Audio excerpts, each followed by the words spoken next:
আসসালামু আলাইকুম রহমতুল্লাহি ওবরকাতুহু।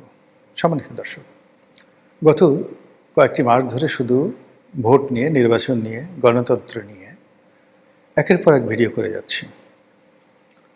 সম্ভবত আর একদিন বা ১.৫ দিন পর, আজকে ১০ তারিখ সন্ধ্যাবেলায় এই ভিডিওগুলো করছি।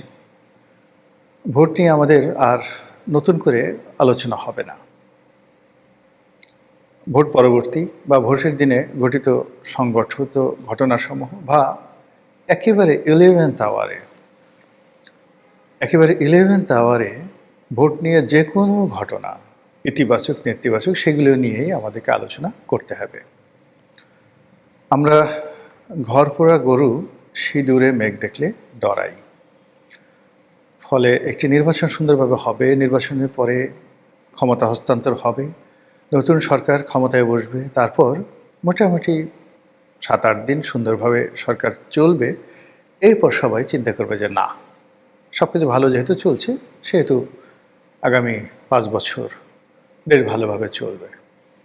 কিন্তু তার আগ পর্যন্ত আমরা যে কষ্ট পেয়েছি বিগত দিনগুলোতে এবং যেভাবে প্রতারিত হয়েছি, ভোটের নামে যে প্রহসন হয়েছে, যেভাবে আমাদেরকে ব্যবহার করা হয়েছে, যেভাবে বলা হয়েছে সকল ক্ষমতা জনগণের, কিন্তু যখন গভীর রাতে তারা ছিল মেরেছে, জনগণের নাম ব্যবহার করে যখন তারা গণতন্ত্রের টুটি চেপে ধরেছে, রাষ্ট্র ক্ষমতাকে ব্যবহার করে আমাদের ট্যাক্সের টাকা খরচ করে তারা যখন নিজেরা একটা ফলাফল তৈরি করেছে, তারপর বলেছে এটা জনগণের ইচ্ছা এবং আকাঙ্ক্ষা। এবং এই কথা তারা একদিনে বলেনি, ৭৩-এ বলেছে, তারা ৭৬-এ বলেছে, তারা ৭৯-তে বলেছে, ৮৬-তে বলেছে, ৮৮-তে বলেছে, এমনকি সেই যে ১৯৯৬ সনে বলেছে, সেই কুখ্যাত ১৫ই ফেব্রুয়ারির নির্বাচন। তারপর ৯১ পরবর্তী যে সংসদীয় গণতন্ত্র, সেই গণতন্ত্রের বিষ বাষ্প আমরা দেখলাম ২০০১ সনে এসে। 111 এলো, কত রং দেখলাম, কত ঢং দেখলাম। আবার সেই জনগণকে নিয়ে রাস্তায় নেমে রাজনৈতিক দলগুলো ক্যান্টনমেন্ট থেকে ক্ষমতা ছিনিয়ে আনলো। এলো ২০০৮ সন। তারপর ইতিহাস আপনার আমার সবারই জানা। ২০১৪, ২০১৮, ২০২৪, এই তিনবার জনগণ যেভাবে প্রতারিত হয়েছে, এই তিনবার জনগণ যেভাবে প্রবঞ্চিত হয়েছে, তাতে করে এই জনগণ ভোট সম্পর্কে, গণতন্ত্র সম্পর্কে খুব বেশি আশাবাদী হবে এতটা নির্বোধ এই ১৮ কোটি বাঙালিদের মধ্যে একজনও নেই। এই কারণেই শেখ হাসিনার পতনের পরেও যারা ক্ষমতায় বসেছেন তাদেরকে সবাই সন্দেহের চোখে দেখেছেন। আর জনগণের অবিশ্বাস নিয়ে, জনগণের অসহযোগিতা নিয়ে যারা ক্ষমতায় বসেছেন, তারা ইচ্ছে করলে অনেক কাজকর্ম করতে পারতেন না। আজকের এই দিনে যে ভিডিওটি করছি, সেই দিন দেখলাম যে সরকারি অফিসগুলোতে রীতিমতো বিষাদের ছায়া নেমেছে। যারা মন্ত্রী পদমর্যাদায় গত ১৭ মাস দাপট দেখিয়েছেন, স্পষ্টতই তারা ছিলেন হতবিহ্বল, বেদনার্ত। অনেকে ক্ষমা চেয়েছেন, অনেকে বিদায় নেওয়ার চেষ্টা করেছেন, অনেকে পদত্যাগ করার কথা ভাবছেন বা বলছেন। যে পদগুলো গত ১৭ মাসে অভাবিতভাবে দখল হয়েছিল, যেমন ঢাকা বিশ্ববিদ্যালয়ের ভাইস চ্যান্সেলর, ভদ্রলোকে এসছেন, কতগুলো ১০ না ১২ পৃষ্ঠা নাকি তার বায়োডাটা। তো তিনি পদত্যাগ করার ইচ্ছা প্রকাশ করেছেন, জামাতের লোক। তো তিনি বলছেন যে তিনি পদত্যাগ করতে চান, তবে আগামীতে যিনি নির্বাচিত হয়ে আসবেন তিনি প্রধানমন্ত্রী, ভবিষ্যৎ প্রধানমন্ত্রী অথবা তার দল বা তার সরকার যদি চান তিনি থাকতে পারেন। কিন্তু বাংলাদেশে একটা বেকুবও জানে, গর্ধবও জানে যে যদি বিএনপি ক্ষমতায় আসে, ঢাকা বিশ্ববিদ্যালয়ের ভাইস চ্যান্সেলরের যে পদটি, এটি ১ মিনিটও থাকবে না। একই অবস্থা বঙ্গভবনে করুণ সুর বাজছে। বিভিন্ন বড় বড় প্রতিষ্ঠানগুলোতে যারা দখল করেছিলেন, যারা কৌশল করেছিলেন, গুপ্ত শক্তি হিসেবে, সুপ্ত শক্তি হিসেবে হঠাৎ করে যারা বিস্ফোরিত হয়েছেন, তাদের অনেকের মধ্যে কান্নার রোল পড়ে গেছে। এরই মাঝে ভিন্ন চিত্রও আছে। অনেকে ভাবছেন যে এখনও ম্যাটিকুলার ডিজাইন শেষ হয়নি। অনেকে বলার চেষ্টা করেছেন যে প্রবল জনপ্রিয়তা না থাকা সত্ত্বেও জামাতের যে জয়ের সম্ভাবনা এটি উড়িয়ে দেওয়া যায় না।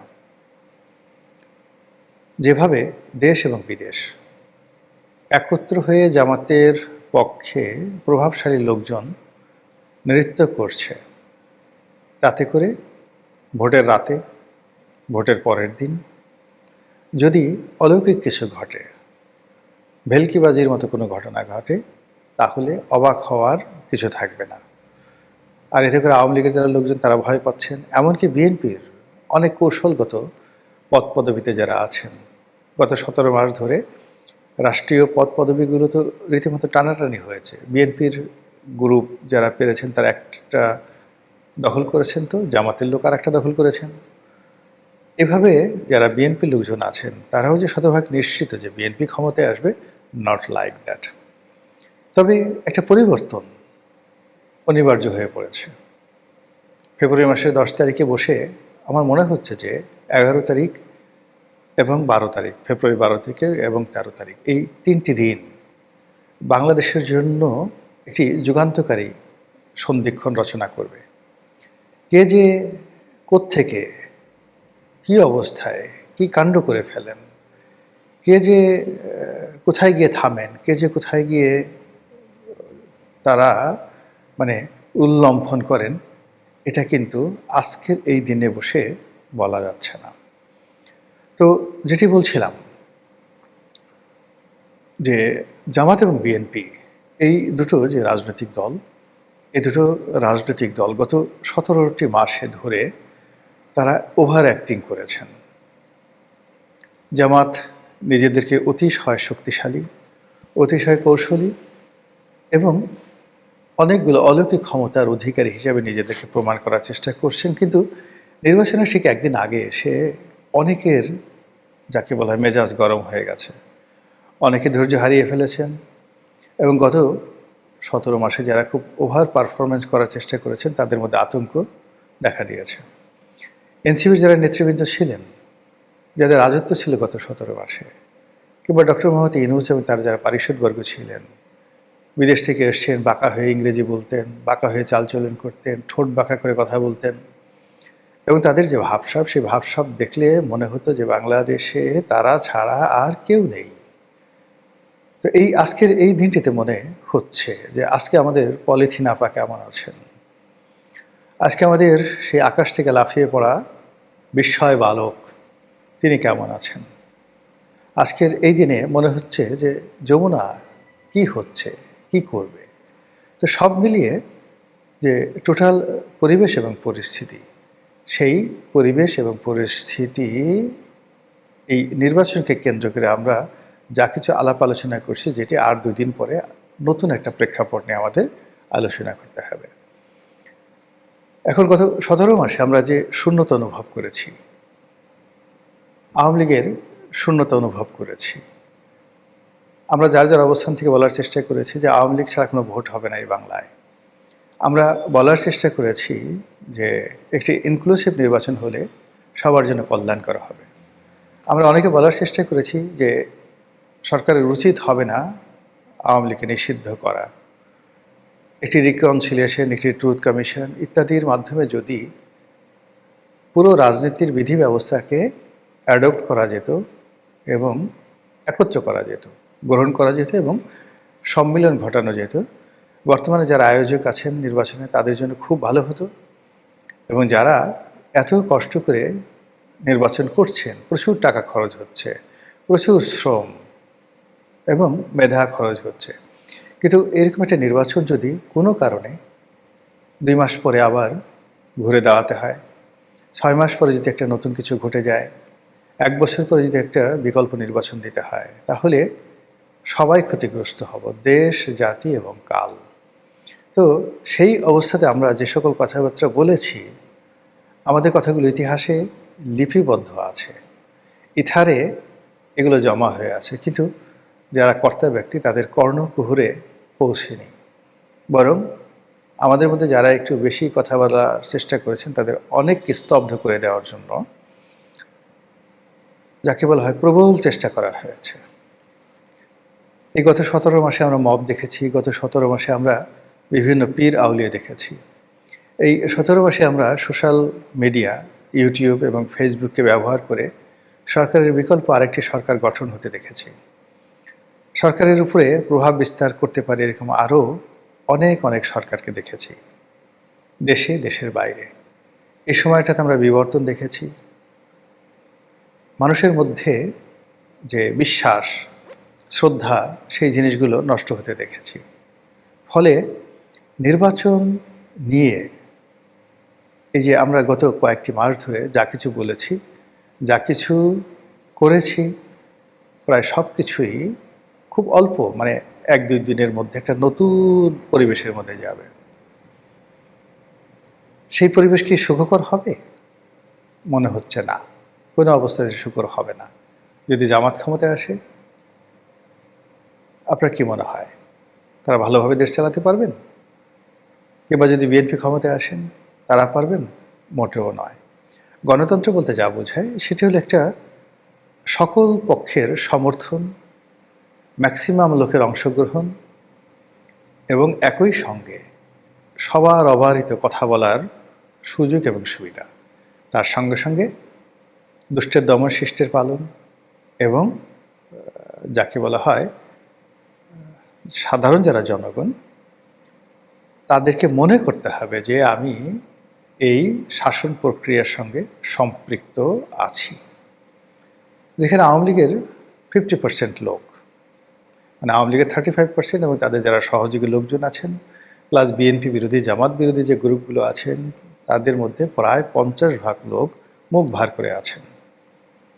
তো এই যে বিশাল নীরবতা কাজ করছে, শূন্যতা কাজ করছে, রাজনীতির এই শূন্যতা কোনো অবস্থাতেই পৃথিবী কখনো গ্রহণ করতে পারেনি, হজম করতে পারেনি।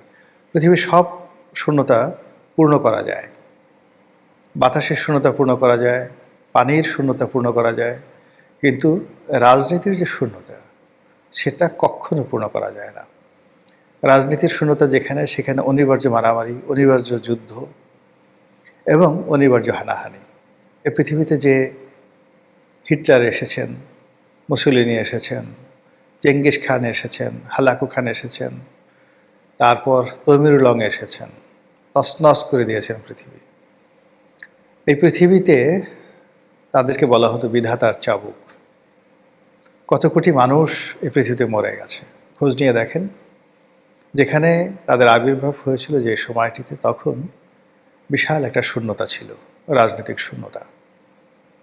আমাদের এই দেশ এখন আর কিভাবে চলছে? এখনকার চাইতে শত শত গুণ ভালো, হাজার হাজার গুণ ভালো শাসক অতীতে ছিলেন। গিয়াসউদ্দিন আজম শাহ, ফখরুদ্দিন মোবারক শাহ, গিয়াসউদ্দিন আজম শাহের আগে বা পরে বহু শাসক, আলাউদ্দিন হোসেন শাহ, ছুটি খাঁ, পরাগল খাঁ, শশাঙ্ক, হর্ষবর্ধন, এরকম অসংখ্য রাজা, শায়েস্তা খান, মীর জুমলা, তারপর আলীবর্দী খাঁ, শায়েস্তা খান, আলীবর্দী খানের পরে মুর্শিদ কুলি খান, সরফরাজ খান, সবাই ভালো শাসক ছিলেন। আর সেই ভালো শাসকের পরে বিশাল যে শূন্যতা তৈরি হয়েছিল কখনো কখনো, সেই শূন্যতা আমাদেরকে 10 বছর, 20 বছর এবং 100 বছর পর্যন্ত আমাদেরকে কাঁদিয়েছে। কোনো রাজা ছিল না, কোনো প্রশাসন ছিল না, নারীর কোনো ইজ্জত ছিল না, সম্ভ্রম ছিল না, সব গনিমতের মাল। যার ক্ষমতা সেই প্রভুত্ব দেখাতো। এই সময়টিকে ইতিহাসে বলা হয় মাৎসান্যায়।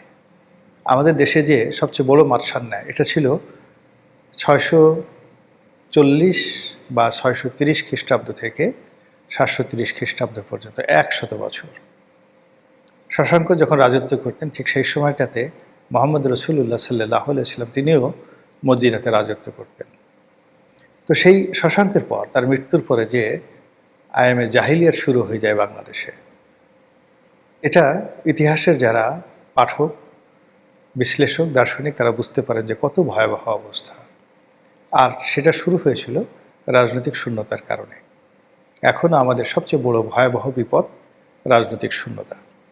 তো এই রাজনৈতিক শূন্যতার মধ্যে একটা নির্বাচন হতে যাচ্ছে। শত হতাশার মধ্যেও বিধাতার কাছে প্রার্থনা, আল্লাহর কাছে প্রার্থনা, মহান রব্বুল আলমিনের কাছে প্রার্থনা, তিনি যেন আমাদেরকে রক্ষা করেন, হেফাজত করেন, দয়া করেন। এর কারণ হলো আমরা যে শূন্যতার মধ্যে পড়েছি, আমাদের নিজস্ব শক্তিমত্তা দ্বারা এই শূন্যতা থেকে বের হওয়া দুর্ভোগ দুর্দশা ছাড়া একেবারে অসম্ভব। আসসালামু আলাইকুম রহমতুল্লাহি ওয়া বারাকাতুহু।